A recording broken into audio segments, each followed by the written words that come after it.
안녕하세요. 러닝 달팽이입니다. 여러분은 존2 러닝을 하면 살도 빠지고 오래 달려도 편하고 체력도 미친 듯이 좋아진다, 이런 말을 들어보셨나요? 아마도 달리기 관련 유튜브에서 많이 들어보셨을 거예요. 근데 정작 달리다 보면 존2가 잘 안 나오잖아요. 제가 달리면서 경험했던 이 4가지 실수만 고치면 존2가 갑자기 잡히기 시작하고 내 몸이 말도 안 되게 가벼워지기 시작합니다. 오늘 영상에서는 초보 러너의 흔한 실수 4가지와 존2 러닝의 미친 효과에 대한 해답을 확실히 알려드릴게요. 영상 끝까지 시청해주시고 러닝이 편해지시길 바랍니다. 지금 바로 시작합니다. 먼저 심박수 계산하는 방법을 알려드리고 초보 러너의 흔한 실수 4가지를 정리해서 말해볼게요. 개개인마다 최대 심박수는 다릅니다. 최대 심박수는 220에서 나이를 뺀 값으로 계산합니다. 예를 들어서 30세인 경우 최대 심박수는 190이 됩니다. 40세의 경우 최대 심박수는 180이 되는 거죠. 존2 러닝은 개인 최대 심박수의 60에서 70% 정도에 해당하는 강도입니다. 180의 70%면 126이에요. 대화가 가능한 수준의 운동 강도를 말하는데 심박수는 130이 넘어가는 경우가 많아요. 속도가 느리더라도 꾸준히 일정 시간을 달리는 것이 핵심이에요. 그리고 개인적으로 존2 운동을 하면 좋은 건 생각보다 쉽다는 것입니다. 쉽지만 심박수 맞추기는 좀 시간이 필요해요. 안 그래도 힘든 거 많은데 운동까지 힘들어서야 되겠어요? 저 같은 체력으로도 거뜬한 운동이니까 우리 모두 충분히 도전할 만한 운동입니다. 이제 초보 러너의 흔한 실수 4가지에 대해 얘기해 보겠습니다. 첫 번째, 평소 생활 심박이 높은데 바로 존2를 시도하는 경우입니다. 많은 초보 러너분들이 놓치는 부분인데요. 러닝 심박은 기본 생활 심박수의 영향을 그대로 받습니다.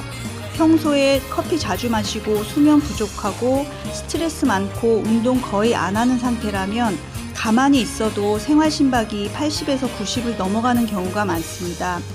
이 상태에서 뛰기 시작하면 조금만 움직여도 140에서 150이 바로 떠요.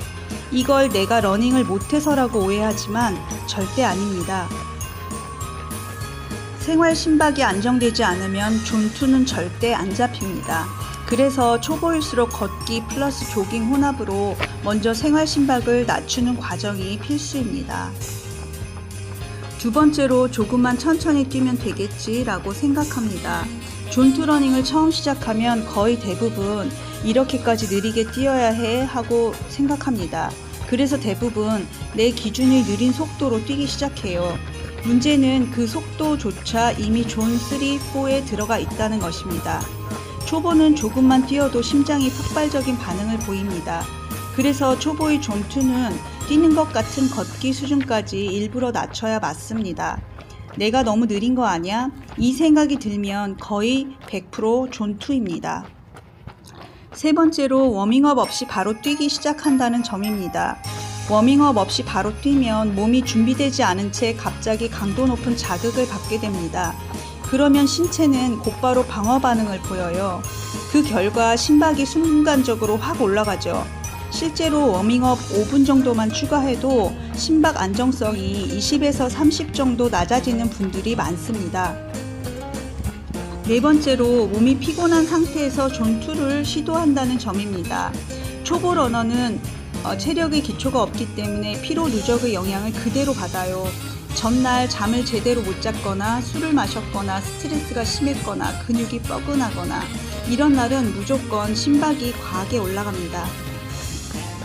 이걸 무시하고 계획대로 존2 해야지 하고 뛰면 10분 만에 심박이 170 위로 튀는 거예요. 존2 러닝은 이날만큼은 컨디션이 괜찮다는 전제에서 해야 안정적인 효과를 볼 수 있습니다.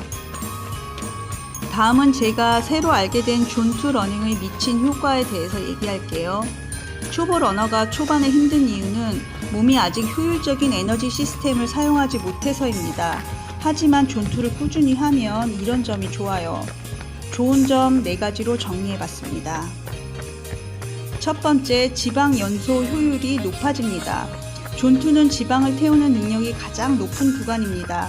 체지방 감량은 강도 높은 운동보다 꾸준한 낮은 강도에서 훨씬 잘 일어납니다. 두 번째, 심폐의 기능이 향상되는 효과가 있습니다. 숨이 차지 않으면서도 오랫동안 뛸 수 있는 능력, 러닝의 모든 기본 체력은 존2에서 만들어집니다. 세 번째, 회복력과 러닝 지속 능력이 상승되는 효과가 있습니다. 존2를 많이 한 러너는 다음날 피로가 덜하고 부상 위험이 낮고 러닝 자체가 편해집니다. 러닝을 오래 하고 싶은 사람이라면 존2는 선택이 아니라 필수입니다. 네 번째로는 장거리 달리기가 쉬워진다는 점입니다. 가장 신기한 변화가 이겁니다. 예전에는 5km만 뛰어도 지쳤는데 존2를 꾸준히 하면 10km, 15km를 부담없이 뛸 수 있습니다. 속도는 그대로인데 거리만 늘어나는 게 아니라 빠른 구간에서도 심박이 덜 오르기 때문에 페이스 유지가 훨씬 쉽습니다. 마지막으로 초보 러너가 꼭 기억해야 할 4가지를 간단히 요약하면, 첫 번째, 생활 심박 먼저 안정시키기, 두 번째, 생각보다 더 느리게 뛰기, 세 번째, 워밍업 반드시 하기, 네 번째, 피곤한 날은 과감히 쉬기. 이렇게 정리해 보았습니다. 위의 내용만 이해하면 러닝이 편해지고 몸이 가벼워지는 순간이 진짜로 옵니다. 존2는 어렵게 하는 운동이 아닙니다. 그저 너무 쉬운 운동이라서 어려운 것 뿐입니다. 오늘 영상이 존2를 이해하는 데 도움이 되셨기를 바랍니다. 그러니까 우리 오늘도 조금만 편안하게 러닝 달팽이처럼 천천히 계속 가봅시다. 다음 러닝 이야기에서 또 만나요.